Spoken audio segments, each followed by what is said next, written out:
तो hi hello class 12th वालों। तो आइए आज मैं आप लोगों की हायर सेकेंडरी परीक्षा 2026 जो कि आज आप लोगों का पहला पेपर था और ये आप लोगों की इंग्लिश का था।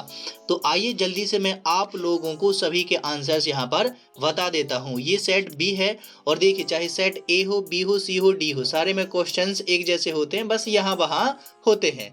तो देखिए आपका भी इंटरेस्ट इसमें नहीं है बिल्कुल कि मैं ये पढ़ के सुनाऊं। आपका इंटरेस्ट है कि मुझे तो ये पता चल जाए कि सारे आंसर मेरे कितने सही हैं। तो जल्दी से मैंने यहाँ पर पेपर को रीड कर लिया, मैं इसके आंसर आप लोगों को बता देता हूँ। तो इसमें पहले नंबर थी नोट मेकिंग, ठीक है। तो नोट मेकिंग के नोट्स को अभी आप लोग पॉज करेंगे और मैं इसका सुइटेबल टाइटल यहाँ पर बताने वाला हूँ। तो टाइटल यहाँ पर हमारा क्या था, पावर ऑफ मेडिटेशन, या आप लोग यहाँ पर केवल मेडिटेशन लिखते थे तो भी आप लोगों का बढ़िया था, लेकिन मेन इसका जो टाइटल था वो क्या था, पावर ऑफ मेडिटेशन, यानी मेडिटेशन की शक्ति। अभी नोट्स तो आप लोगों ने बना ही लिए होंगे, बस तुरंत ही बाद आप लोगों को मिलने वाले हैं। और यहाँ पर दूसरे क्वेश्चन में थी मेरी क्या, यहाँ पर पैसेज, ठीक है। तो देखिए इस पैसेज को बड़ी अच्छी तरीके से पढ़ लिया, इसमें ये इंपोर्टेंस ऑफ बुक्स के बारे में दी गई है। तो यहाँ पर मैं सबसे पहले आप लोगों को इसके आंसर बेहतरीन तरीके से बताता हूँ। तो इस पैसेज के अनुसार बुक हमारी क्या है, तो वो हमारी बेस्ट कंपेनियन है, यानी कि हमारी सबसे बढ़िया साथी है। और बुक को पढ़ने से हमें क्या मदद मिलती है, तो ब्रॉडनिंग आवर आउटलुक, ये हमारे आउटलुक को ब्रॉड कर देती है, बहुत ही विस्तार कर देती है, ठीक है। अगला, बुक्स डिफर फ्रॉम वो फ्रेंड से डिफर क्यों करती हैं, क्योंकि भाई साहब डिमांड नथिंग, किताबें हमसे कुछ भी नहीं डिमांड करती हैं, ठीक है, कुछ भी नहीं मांगती हैं। What was replace books, many people ने क्या इसको बदल दिया है, तो टेलीविजन एंड मोबाइल फोन्स ने बुक्स की जगह ले ली है, ठीक है। अगला क्वेश्चन यहाँ पर क्या है, according to the passage gadgets क्या है, तो gadgets can not replace the joy of reading, वो पढ़ने की खुशी को रिप्लेस नहीं कर सकते हैं गैजेट, चाहे आप कितने भी महंगे ले लीजिए, ठीक है। The passage suggest the reading books, तो इंस्पायर करती हैं और हमें एजुकेट यहाँ पर करती हैं, ठीक है, जो किताबें होती हैं। How can reading effect behaviour, तो it can improve thoughts and behaviour, ये हमारे विचारों को और व्यवहार को बदल देती हैं किताबें, ठीक है। द वर्ल्ड बर्ड कल्टिवेटिव का क्या मतलब होता है, तो टू ग्रो और डेवलप आ हैबिट, ठीक है, किसी हैबिट को उगाना या डेवलप करना ही कल्टिवेटिव कहलाता है। लिटरेचर को हमें किस तरीके का लिटरेचर पढ़ना चाहिए, तो गुड लिटरेचर हमें पढ़ना चाहिए। The overall message of the passage is to read books regularly, हमें अच्छी किताबें हमेशा पढ़ते रहना चाहिए। तो ये हमारा दूसरा क्वेश्चन था। आप लोग बताइए कि इस पैसेज में से आपके कितने आंसर यहाँ पर एकदम से बिल्कुल करेक्ट यहाँ पर गए हैं, ठीक है। चलिए देखते हैं अगला सेक्शन, और सेक्शन यहाँ पर आ जाता है बी राइटिंग पोर्शन। तो आपने यहाँ पर माई आइडियल टीचर पर तो पैसेज लिख ही दिया होगा, ठीक है।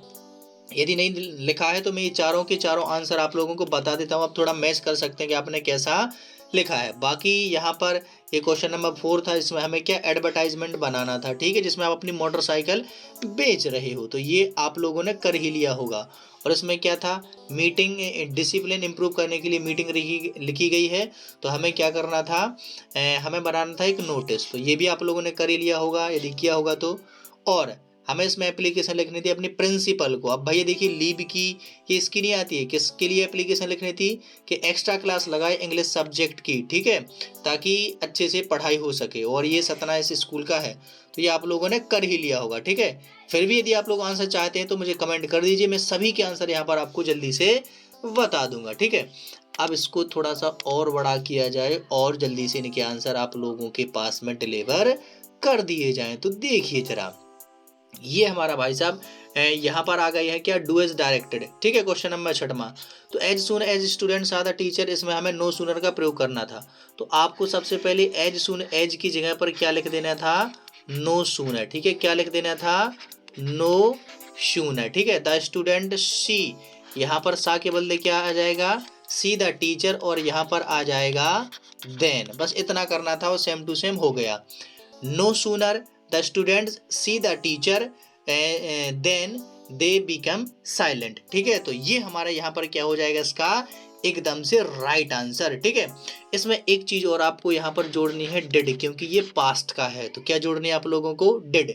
No sooner did the students see the teacher then they became silent, okay. अगला, सी शट द विंडो, तो ये हमारे पास इंडेफिनिट का है, तो ये बन जाएगा क्या, ही ओके, क्या बन जाएगा ये? तू किधर चला भाई? तो ये बन जाएगा ही डिड नॉट, और शट का तीनों फॉर्म एक जैसे होते हैं तो शट द विंडो। ठीक है, ये कुछ ऐसे यहाँ पर बन जाएगा। ओके, अगला आई नो हिम, ये बहुत से बच्चों का हो सकता है गलत हो। आई नो हिम का पैसे वॉइस बन जाएगा he is known to me.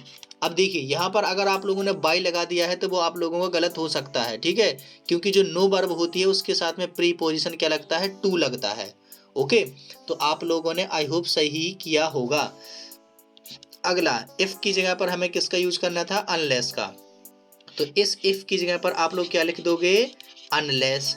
Unless they, और ये डू नॉट यहाँ पर हट जाएगा। क्यों हट जाएगा? क्योंकि अनलेस का मतलब ही खुद नेगेटिव होता है, नॉट के बराबर होता है। तो इस इफ की जगह पर क्या लिख देंगे? Unless they work hard they will not gate good marks. यदि वो अच्छे से काम नहीं करते हैं तो उन्हें अच्छे नंबर नहीं मिलेंगे। ठीक है, दे फोंड अ ladder it was dragged from its place, तो हमें रिलेटिव क्लोज के साथ में क्या करना था? इसको कॉम्प्लेक्स सेंटेंस बनाना था। दे फोंड अ लेटर, लेटर, तो इस इट की जगह पर आप लोगों को क्या लिख देना था? विच। क्या लिख देना था?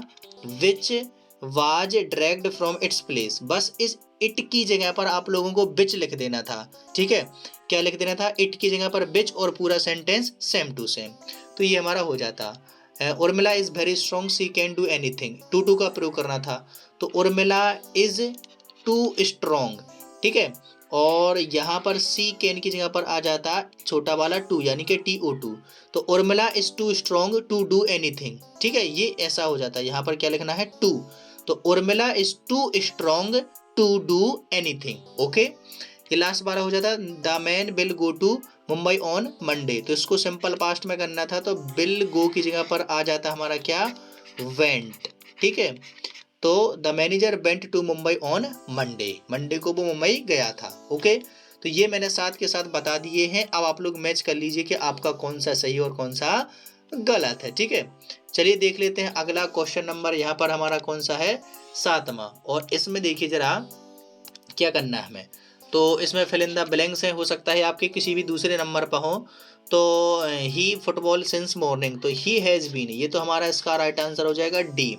सी work hard so that he may good get marks. ठीक है, so that he may get good marks, वो खूब मेहनत करती है ताकि उसे अच्छे मार्क्स मिल जाए। इट मे रेन टुडे, तो ये तो सिंपल सा सेंटेंस था। The Ganga is a holy river, Ganga एक पवित्र नदी है, तो ये भी सिंपल सिंपल से थे यहाँ पर। Principal is in his office, principal office में हो सकते हैं, तो यहाँ पर इनका प्रयोग करना था। Sohan is superior to Mohan. ठीक है, यहाँ पर जो सुपीरियर होता है वो टू के साथ में आता है।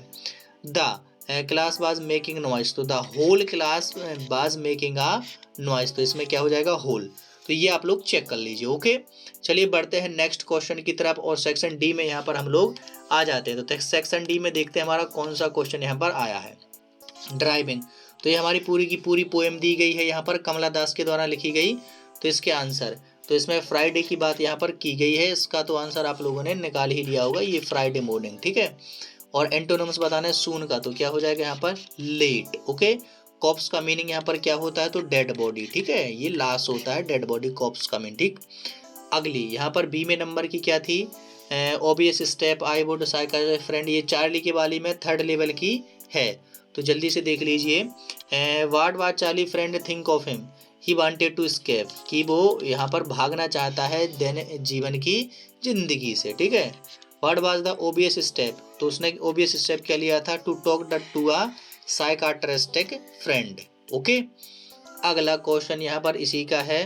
तो इस कहानी का मेन कैरेक्टर कौन है? तो भैया चार्ली ही इसका मेन कैरेक्टर था। ठीक है, अगला, तो हमें एंटोनिम बताना है बेंडर का। तो बेंडर रूम मतलब घूमना, बेंडर मतलब भटकना, रैम्बल सब ये, स्टे मतलब एक जगह पर रखना, तो ये हो जाएगा इसका अपोजिट वर्ड। ओके, चलिए देख लेते हैं अगला। तो ये आ जाता है हमारा क्वेश्चन नंबर 9, और क्वेश्चन नंबर 9 हमसे क्या कहता है कि ये किस से ली गई है? तो द रेड ट्रैप से ली गई है। ठीक है, ये पैसेज।